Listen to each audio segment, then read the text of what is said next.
in this tutorial I'm going to show you how to add a new product in Woocommerce. So I recommend that you get your images ready for your product. I did do a short tutorial on that previously. I will put a link to that in the description section below the video, so go and check that out. So I have my image ready just in here, so all that's ready to go. So I'm just going to use a client site here. I'm on the dashboard at the moment. We're going to jump straight in. I'm going to hover over the product section and add a product. That's the quickest way to get to this area. So I am just taking, for example, I'm just using this product here. Obviously you'll have your own products to input. If you are lifting information from another site, from a supplier for example, do make sure you have permission to use the text and the images. I always advise people to change the text anyway because it does help for SEO reasons. So I'm just going to be taking the information from here, but I'm going to keep that on another screen just to keep it simple. So on here I'm just going to add the name of the product. Keep it fairly short but descriptive. Again, that does help for SEO. So this is where you input the name of the product. Here's your main description area.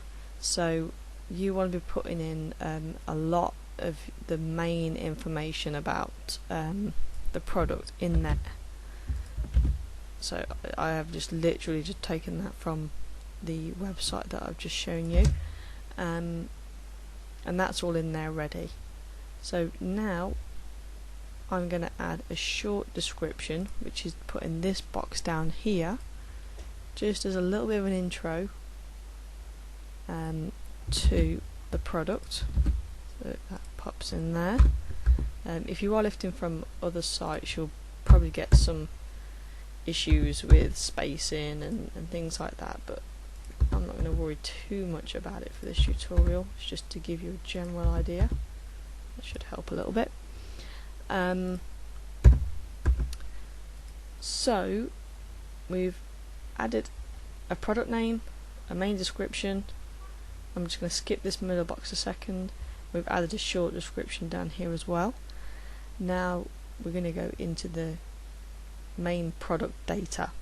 Now depending on which version of Woocommerce you're using, this may look slightly different. The new version that's just come out, which I do need to update this to, has got the tabs down the side here rather than across the top, but the tabs are exactly the same. There's not a huge amount of difference in the way they function, so you can still use this if you're on a new version. So the first one on the general tab is your SKU. So that's the code that you'll use to identify the product. So for example on this one I'm just going to call this 1, 2, 3, 4, 5. You can use numbers, letters, anything in there. Price, I'm going to put this at $3.99. I'm not doing a sale on it. Weight, if you want to add a weight for shipping purposes, then you can do. And that's pretty much it for the product data section. So the next one you'll probably want to take more notice of is the inventory. The inventory, you can manage your stock if you want to. So if you know that you've only got 10 of those in stock, you just tick that box there and you can actually type in 10 that you have in stock. That way when people obviously are ordering them, if it gets down to a certain level, it will, one, tell you that you're only down to 2 or 3, whatever you set it on in your settings in WooCommerce. But also once it gets down to 0, it won't allow it to sell anymore. It will put it as out of stock. So that can be a real headache saver if you know that you've only got a limited amount of stock. Shipping, not going to worry too much about shipping classes for this tutorial. I'll cover that on a separate one. The next thing you might want to look at is something called custom tab. some observant viewers may have noticed that I had another tab open, which is this one here. This is a free plugin for Woocommerce, and it allows you to add just one extra tab, and I'll show you what this tab does a bit later on, but this is great if you want to add another tab with something specific on there. So if you wanted to put ingredients, sorry if I spelled that wrong, I probably have, but never mind. Let me just grab some lorem ipsum in here so you can see exactly what it looks like in that box. Bear with me just 1 second. Let's just grab that. So in there, I've just grabbed some lorem ipsum there, and I'll show you where that tab comes up actually on your actual product in a minute. But you can get this from the plugin library direct from the back of your WordPress site if your developer is obviously giving you access to that. Also, the name, just so you know you're getting the right wrong, it's Woocommerce Custom Product Tabs Lite, and it's by Justin Stern. I'll put a link to that in the details below the video as well, so you know where that is. So that's the middle section. The one thing I didn't mention actually was this drop down here. You can choose different types of products. Now this is just a simple product, but you can choose a group, external affiliate, or a variable. Simple product is more for something that you only have one type of. So this is, for example, of this one type product. However, you can have variable products.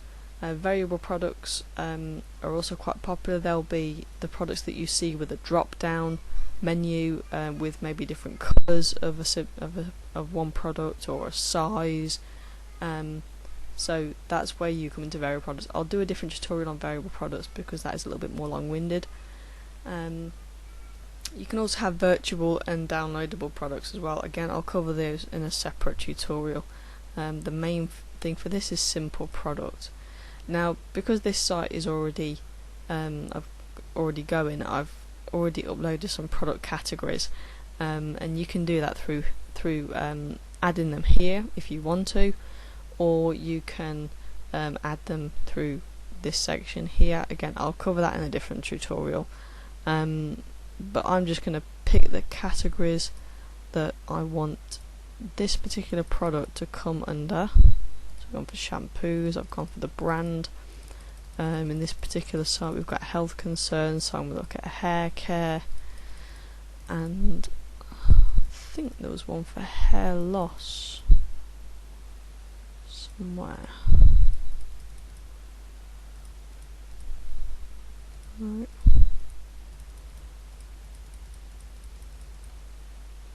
Hair loss, there we go, because this particular shampoo is for weak or falling out hair.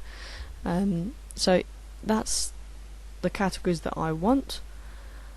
The last thing I'm going to do is put the featured image. Now a lot of people will make the mistake and actually come in here and add a media.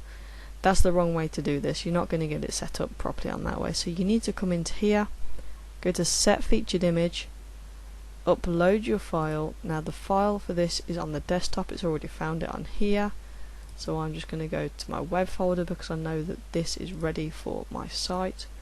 Open that. It gives me the information. That's the title that I want, so that's great. You can see it's a square image, 500 by 500, it's a JPEG, and all I'm going to do is, it's ticked at the moment, so I'm just going to put set as featured image, and that then will come up on the thumbnail and the image next to it. So you'll see that now as I publish this product. Just give it a second, and now I'm going to view the product, and you can see there it is. So you've got the SKU just at the top here. There's different options that it's actually under, so if someone went to other brands and Himalaya, it will come under that. It's classed as in stock. You've got your quantity here, you can add it to cart. This is your short description, just something brief, catch people's attention. Then here's your main description, and here's that custom tab that we've got. So if we click on that, you can see that's where maybe your ingredients would go. So it's important you keep this square. Like I say, I went through that in a different tutorial. Check out the link below, because when it's square it looks better on your thumbnails as well. So thank you for watching this tutorial. If you have any questions, please feel free to get in touch. You can find all my information in the About section. If you found this tutorial helpful, please hit like and leave a comment.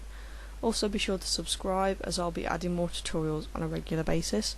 If you have any requests for tutorials, then feel free to message me and I'll see what I can do. Thanks again for watching.